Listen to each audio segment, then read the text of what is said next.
School कॉलेजों में भले ही हम जीवन की उत्पत्ति, आनुवंशिकी जैसे आधुनिक विज्ञान के सिद्धांतों की खोज के लिए जॉर्ज मेंडल, वाटसन और क्रिक जैसे महान वैज्ञानिकों का नाम पढ़ते हैं, लेकिन बायोटेक्नोलॉजी के वैज्ञानिकों ने भी माना कि यह सभी सिद्धांत 5000 साल पहले स्वयं भगवान श्री कृष्ण ने प्रतिपादित किया था।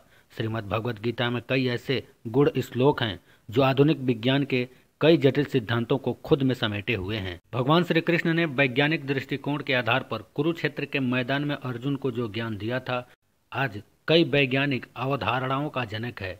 श्रीमद् भगवद गीता के 7 श्लोकों में जीवन की उत्पत्ति का पूरा सार है। इन श्लोकों की मीमांसा बताती हैं कि अर्जुन को कुरुक्षेत्र के मैदान में ही भगवान श्री कृष्ण ने मानव की उत्पत्ति का विज्ञान बता दिया था।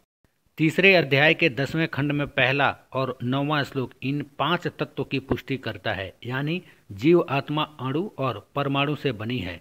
9वें श्लोक में ईश्वर ने सृष्टि का निर्माण अणु और परमाणु के रूप में किया है। मया सक्ता मनः पार्थ योग युज जन्म दाश्रय असंशय समग्रम मां यथा ज्ञास्यसि तच्छृणु ज्ञानम तेहम सविज्ञामिदं वक्ष्याम्य शेषतः यज्ञात्वा ने भूयोंज ज्ञातव्यम विशस्यते मनुष्याणां सहस्रेषु कंचिद तति संधिये यततामीप सिद्धानां कंचिमां वेत्ति तत्वतः भूमिरापो नलो वायु खम मनो बुद्धिरेव च अहंकार इत्यं मे भिन्ना प्रकृति रष्टयाम अपरेयमी तस्त्वन्याम प्रकृत विद्धि में पराम जीवभूतां महाबाहो ययेदं धार्यते जगत एतदो नीनि भूतानि सर्वाणि त्युपधारय अहं कृतस्नस्य जगतः प्रभवः प्रलयस्तथा मत परतरं नान्यत किचिदस्ति धनंजय मयि सर्वमिदं प्रोक्तं सूत्रे मणि गड़ा इव।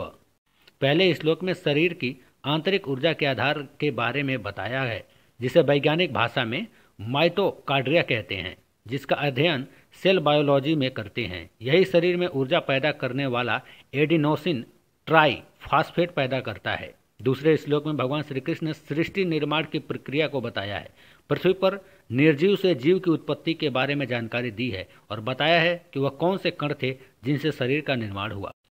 तीसरे श्लोक में तत्व ज्ञान को विस्तार से समझाया है, आत्मा और मोक्ष पर विस्तार से जानकारी दी है। यह भी बताया है कि तत्व ज्ञान समझना ही दुष्कर है, इसे जिसने समझ लिया उसे कुछ और जानने की जरूरत ही नहीं है। चौथे और 5वें श्लोक में श्री कृष्ण ने कई ऐसे बातें कही हैं जिससे सिद्ध होता है कि लगभग 5000 वर्ष पहले भगवान श्री कृष्ण ने गुण सूत्र के बारे में जानकारी दे दी थी। 6वें और 7वें श्लोक में श्री कृष्ण ने उत्पत्ति का आधार 8 तत्वों को बताया है। अर्जुन को बताया है कि मृत्यु शरीर की होती है, शरीर के अंदर मौजूद तत्वों की नहीं, जिसे आत्मा कहते हैं। यह 1940 में एरविन जार्जफ ने कहा था कि डीएनए कभी नहीं बदलता, चाहे किसी भी रूप में मृत्यु हो, जबकि यही बात गीता में भगवान श्री कृष्ण ने हजारों साल पहले ही बता दी थी।